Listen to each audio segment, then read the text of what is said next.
तमाम बहुजन महापुरुषांना विनम्र अभिवादन करतो।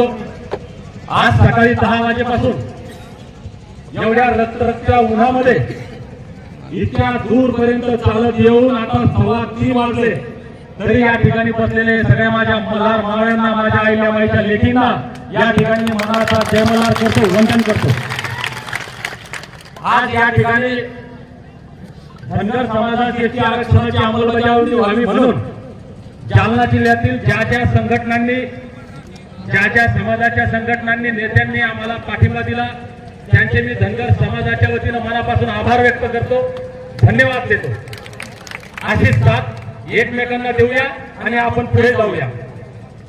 आता जर कोणी उठलं तर मी बोलणं बंद कराल, ज्याला असं वाटतं मी बोलणं बंद करायला ते उठा, बोलू का? मोबाईल करा, मोबाईल करा, मोबाईल करा, फेसबुक लाईव्ह दयाकर उठले दया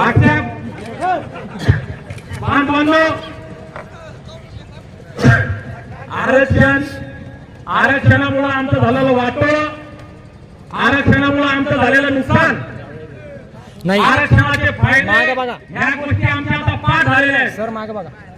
मुद्दा असा आहे की आम्ही हा मोर्चा घेतला, याच्या अगोदरही मोर्चे घेतले, प्रत्येक तालुक्यात घेतले, आमचे बांधव उपोषण करतात पण आमची आरक्षणाची अंमलबजावणी होत नाही।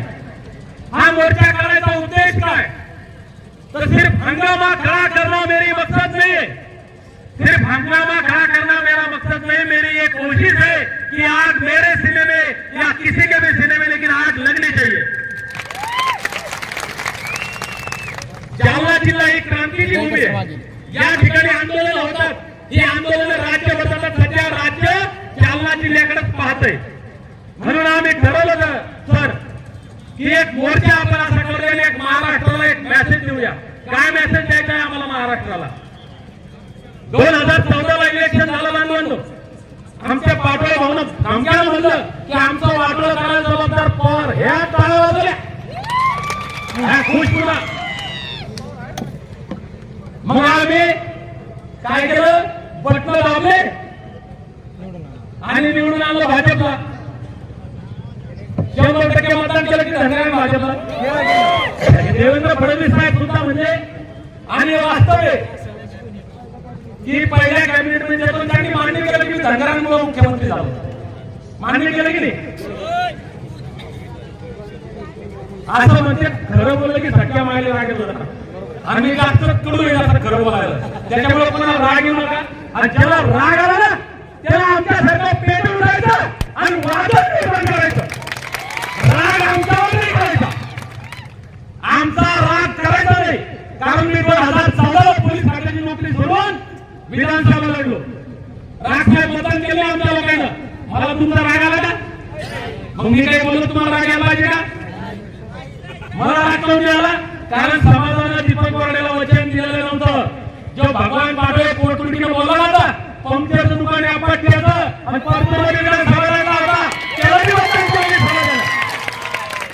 त्याला बी राग आला। आमच्या बघायचं इथं ठरलं, जिल्ह्यातले सगळे नेते जमा झाले आणि प्रेस घ्यायची की आमचं पहिलं मत भाजपला, जरेकर साहेब धनगराचं मत द्यायचं नाही। आम्हाला राग नाही आला कारण आमचं त्याचं विचारायचं बॉन्डिंग होती, बॉन्डिंग कोणाची हे होती? भाजपची नसती, भाजपवाल्यांनी लिहून द्यायचं की सत्तेत आलो की सर्टिफिकेट देतो। समाजाला वाटलं गेला सत्तेत आले की भेटते, दीपक बोर्डे काय गेले पाटोळे थोडी निवडून देतो आणि पाटोळे निवडून गेला तर सर्टिफिकेट भेटलं का? नाही। म्हणून आमच्या समाजाला इमानदारी जपली, समाजाच्या माणसाला मतदान केलं नाही, भर भरून भाजपला मतदान केलं। सत्तेत आले, पहिली कॅबिनेट, दुसरी कॅबिनेट, 5 वर्ष गेले, आरक्षण नाही। मग आम्ही सुधारायचं ना, पण नाही। 19ला आम्ही तेच केलं, पुन्हा दीपक बोर्डे उभारायला मतदान केलं का? मला तरी राग आला कारण तुम्ही भावाची माणसं आहे। जानकर साहेब भाजप सोबत, पडळकर साहेब भाजप सोबत, महापले साहेब भाजप सोबत, राम शिंदे साहेब भाजप सोबत, सगळे भाजप सोबत, आणि माझ्यासारखे म्हणता त्याला काय किंमत आहे? आरक्षण मिळालं नाही। मग आता बघा, मी तुम्हाला माझं उदाहरण दिलं, माझ्यासारखे महाराष्ट्रात भरपूर लढले। माय बाबा माझा लढण्याचा उद्देश एक होता, मला माहित होतं मी निवडून येणार नाही साहेब, पण मी निवडून येणार नाही, पण निवडून येणार जर दीपक बोर्डे आला आणि पडणार जर दीपक बोर्डे पडला तर धनगराची मदत असेल होईल। या महाराष्ट्रामध्ये एकही मतदारसंघ असा नाही की त्या मतदारसंघामध्ये धनगरांची मतं दखल करत नाही. या महाराष्ट्रामध्ये 50च्या वर मतदारसंघ असे की फक्त धनगरांनी धनगरांना मतदान केली आणि इतर सगळे बसले. माळी आहे, तेली आहे, गवळी आहे, वंजारी आहे, बंजारा समाज आहे, कुमार आहे, नावी आहे, मुस्लिम समाजाचे पाठिंबा आहे आणि एवढे सोबत असल्यावर चव्हाण साहेब पुणे 200-250 आमदार देतो आपले. हे सगळे तुला झेंड्याखाली येत नाही. कालची वडील साहेब मध्ये आंबडलं सगळे तुला झेंड्याखाली येतील. आबा हे सगळे तुला झेंड्याखाली आले. 288 मध्ये जे फक्त रिझर्वेशन एसटीचं सोडले तर पण ते आपले घेतला पण करतो का आपण नाही. आणि आता आम्ही बोलतो जानकर साहेब एकच वाक्य बोलले आंबडलं. काय बोलले की किती ओबीसी बोलला. शेवटी आपले आपले नेते येतील पक्षाचे म्हणतील चलो आजा मेरे गाडी में बैठ जा आणि दबा बटन. तुमचं वाटलंच नाही करायचं काय आता मला सांगा. 2023 मध्ये काय करायचं पटलं लागायचे. अरे माय बाबा हे साधे पटलं नाहीये. विश्वरत्न डॉक्टर बाबासाहेब आंबेडकरांनी मताचा अधिकार म्हणजे AK-47 ची गोळी आपल्याला दिलेली. ही गोळी वापरायची कशी. ही जर पोलिसाच्या हातात आर्मीवाल्याच्या हातात गेली तर ते आपलं रक्षण करतात. आतंकवाद्याच्या हातात गेली ते आपल्यावरच गोळ्या चालवतात. ही मतदानाची गोळी जर आमच्या मित्राच्या हातात गेली तर तो मित्र आमचं काही भलं करत आणि सगळे आमच्या दुश्मनाच्या हातात चालल्या ते आमच्या दूरवर बसून राहिले. 24 ला हेच करणार आहे मला माहिती आहे. पण आमची विनंती आहे. मी सध्या भाजपमध्ये काम करतो उघड सांगतो. किती लोक भाजपमध्ये येतात हातवर सगळे माझ्या मध्ये हातवर लावण्याचं काम नाही करते गेले. किती लोक सगळे येतले महाराष्ट्रात मोठ्या प्रमाणात. देवेंद्र फडणवीस साहेबांना आमची हात जोडून विनंती आहे. मोदी साहेबांना आमची हात जोडून विनंती आहे की तुम्ही वचन दिलेलं आहे. मोदी साहेब सुद्धा हे आले ते कोल्हापूरला तुम्ही एसटी आरक्षणाची अंमलबजावणी करा सर्टिफिकेट द्या आणि नाही दिलं तर आणि तुम्हाला मतदान करू. काय सांगलं मी दीपक बोराडे. खोट्या शक्ती आम्हाला जमत नाही. आम्ही कोणाच्या बाबाला भेट नाही. आमचा पक्ष आमचा नेता फक्त धनगर समाज. आम्ही जगू आमच्या समाजासाठी मरू आमच्या समाजासाठी. आम्ही कोणत्या पक्षाला बांधेल नाही. आजपासून लोक आपल्याला म्हणते बाबा बैठकीत गेले की सगळे आपापल्या पक्षाचे झेंडे बाहेर काढून डोळे बाहेर काढून हात द्या. दीपक बोराडे पक्षाला फेकून जातात. जोपर्यंत एसटी सर्टिफिकेट मिळणार नाही तोपर्यंत आम्ही भाजप सोडत नाही. शपथ घ्या.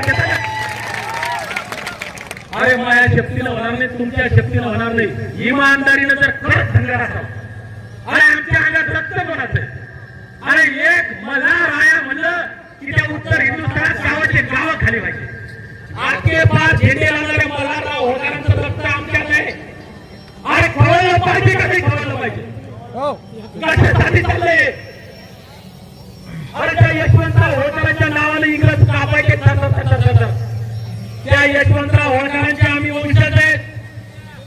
आम्हाला राग आला पाहिजे. दीपक बोराडेचा नाही. आम्हाला धोका देणाऱ्यांचा राग आम्हाला आला पाहिजे. आला पाहिजे की आला पाहिजे. हे आपल्या जालना जिल्ह्याने मी शपथ घेऊन होणार नाही साहेब. मी याद्वारे महाराष्ट्रातल्या प्रत्येक जिल्ह्यातल्या प्रत्येक तालुक्यातल्या प्रत्येक गावातल्या धनगर बांधवाला विनंती करतो की बाबा हो खरंच तुमच्या अंगामध्ये मल्हारराव होळकर, यशवंतराव होळकर, अहिल्याबाई होळकर, भीमाई होळकर यांचं रक्त असेल आणि धनगर असल्याची आन बाण शान आमच्यात जर असेल तर एसटीचे उमेदवार सोडून सगळ्या जागेवर धनगर उभे करा. मला आता लढणारने मी निवडणूक लढणारने मी क्लिअर केलं होतं. मी आता साहेब लोक म्हणते गेले नेता व्हायची हौस आहे. अरे मग नेता व्हायची हौस मी नेता व्हायला पाहिजे. व्हायला की नाही. व्हायला की नाही.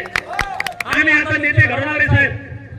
महाराष्ट्र राहून आमचा फॉर्म्युला तुम्हाला सांगून देतो. आज तिथं जालना जिल्ह्याच्या प्रत्येक तालुक्यात ज्याला वाटत असेल की मी पंचायत समिती निवडून याव, ज्याला वाटत असेल मी जिल्हा परिषदला निवडून याव.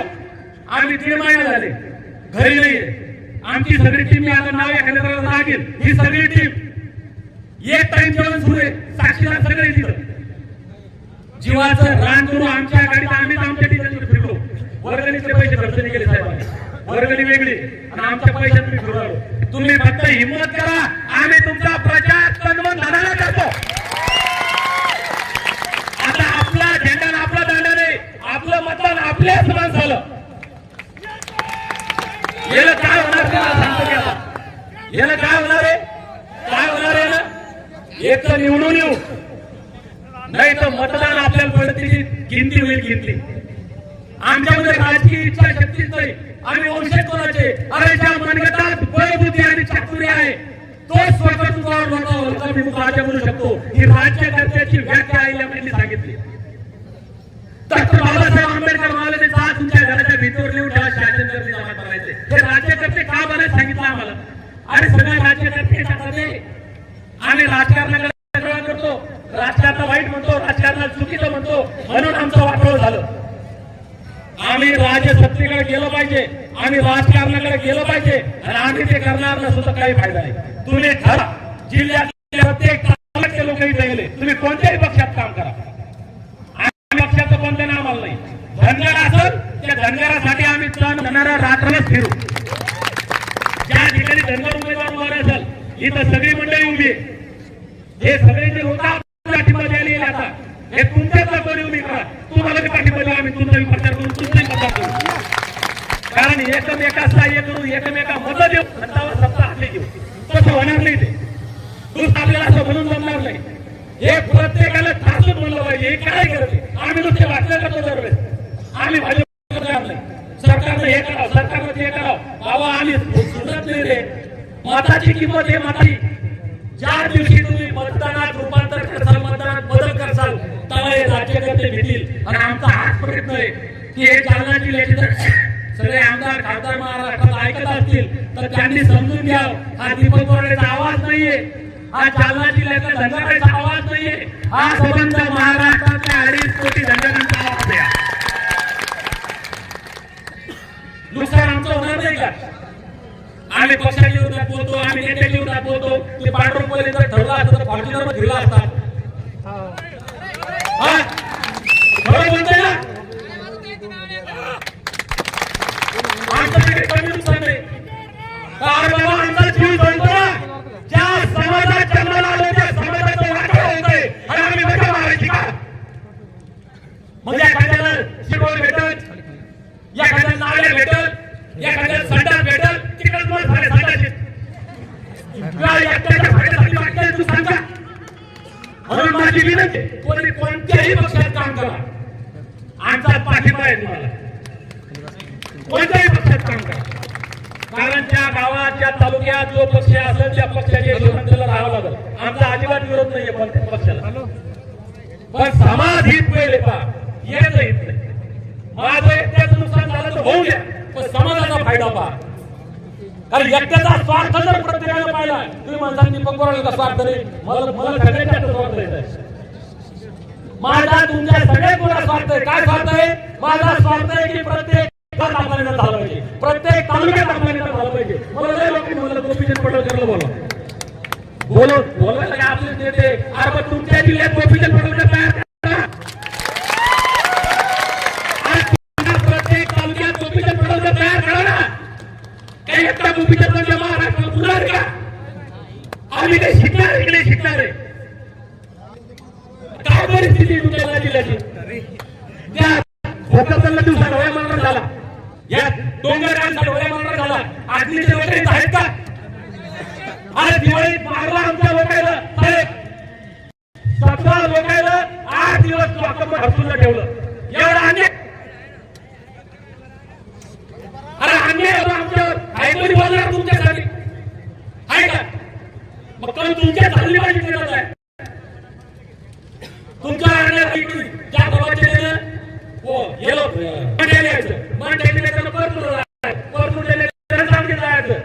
अरे प्रत्येक तालुक्याला जागा तयार करा की आपल्याकडे वनवे पंप पाहायची झाली पाहिजे. आणि यायचं आता तुम्हाला सांगतो मी, आता काही मी पोलिसांसाठी वागतो, मी पोलिसच समजतो स्वतः. पण चुकलंय ना तर चुकलंच म्हणायचं, द्यायचं नाही. फिसकलो तुम्ही आता, आणि आता फिसकायचं.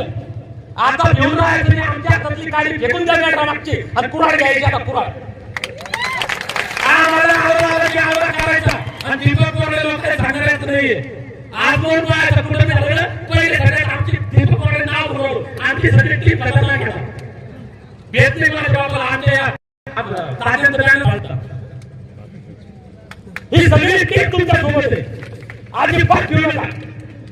स्वाभिमानाला पुढे या, मनासाठी पुढे या. आणि तुम्ही प्रत्येक गावात अरे किती लोक आहेत त्या अग्नीमध्ये, पण तात्या अन्याय झाला ना. अरे भामटे आमदार खासदार अरे चोटे सगळे तुमचे काही कसे तुमच्या अन्याय झाला तुमच्यावर. सगळी अन्याय करते की आपल्याला. आपले नेते दिलं बोलायला. एसपी ऐकतो तुमचं, कलेक्टर ऐकतो तुमचं, तहसीलदार ऐकतो का, पीएस ऐकतो का तुमचं, तो नाही ऐकत तुमचं. तुम्ही थोडे जण चांगले त्याचे मला दुसरे. अरे तुम्ही बघा ना आमचा हा याच्यासाठीच आहे. हा मोर्चा काढायचा उद्देश एवढाच आहे की इथून तुम्ही पेटलं पाहिजे आणि हा मेसेज पूर्ण महाराष्ट्रावर गेला पाहिजे, सरकारपर्यंत गेला पाहिजे. आमचं सरकार सोबत भांडण नाहीच आहे. आम्ही तर म्हणतो हे भाजपचे नेते म्हणतात 25 वर्ष सत्ता जाणार नाही, 50 वर्ष सत्ता जाणार नाही. आम्ही म्हणतो आम्ही फक्त एसटी प्रमाणपत्र द्या. अरे जोपर्यंत आम्ही जिवंत आहे तोपर्यंत सरकार जाणार नाही. अमर वेळ सरकार आहे अमर. काय झालं अरे अमृत आहे एसटीचं प्रमाणपत्र या सरकारसाठी. सरकारने येत आहे एसटीचं प्रमाणपत्र धनगराला. अरे सारखे सरकारच्या माहिती मरेपर्यंत काहीच नाही पाहिजे आम्हाला दुसरं.